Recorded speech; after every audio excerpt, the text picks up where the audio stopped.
De schutterij kent veel feesten en tradities. En een van die dingen is toch wel het OLS, het Oud-Limburgs Schuttersfeest. Ja, er is dus van alles te doen en te beleven. Maar wat is een schuttersfeest nou precies? Je hebt verschillende schuttersfeesten. Je hebt een bondsfeest, dat is in één bond. Daar zitten een paar schutterijen in. Zadelef, het Zuid-Limburgs Federatiefeest. Dat is voor alle schutterijen in Zuid-Limburg. Dan heb je ook nog een OLS, ja, dat is voor alle schutterijen van Limburg en van België. Daar heb je een hele grote tent. Daar is het eigenlijk altijd feest met allemaal bankjes en zo.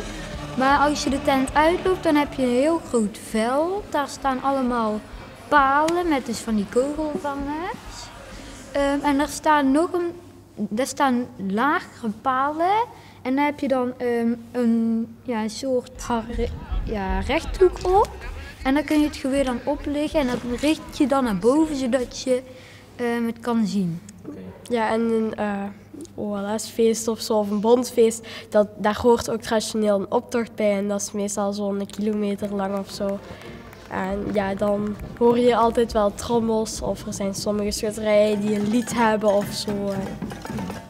Je hebt een tamboer-major, dat is degene die met de stok van voor loopt. Je hebt altijd een trommelkorps, want officieel... Dat komt erna. Ja, officieel mocht je eigenlijk anders niet meedoen zonder trommelkorps. Dan heb je koningspaar en zo, soms nog jeugdprins, jeugdprinses, marketdansers, vrouwen met mandjes en zo. En dan heb je van achteren nog... die schutters. Ja, schutters, mensen die gewoon meelopen. Ik kijk het meeste uit naar het OLS en het Zadelef.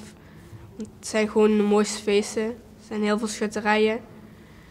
En je komt ook gewoon veel andere schutterijen tegen als dat je om een gewoon bondsfeest tegenkomt. Ik doe bij de schutterij in Vaasrade doe ik trommelen als tamboer. Doe ik met de windbug schieten op bondsfeesten. Doe ik individueel uittreden en ook met de schutterij samen uittreden. Ja, en ik loop ook mee in optochten en zo. Ik ben ook aan het oefenen voor trommelen.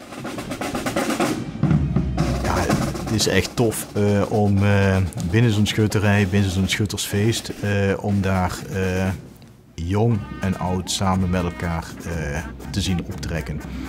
En dat is ook wel echt iets bijzonders in deze tijd. Als je bijvoorbeeld naar een voetbalvereniging kijkt, daar worden alle verschillende leeftijdscategorieën opgedeeld. Dat is bij de schutterij niet. Je vormt samen één groot elftal. Ja, en dat kan van heel jong tot heel oud kan dat doorgaan. En daar kun je ook actief in blijven. Dus even zo goed, die oude mensen die hebben prachtige verhalen. Die jonge jeugd die gaat het overpakken. En daar vinden we nog altijd na al die eeuwen een goede mix in. En dat is wel ultiem bijzonder.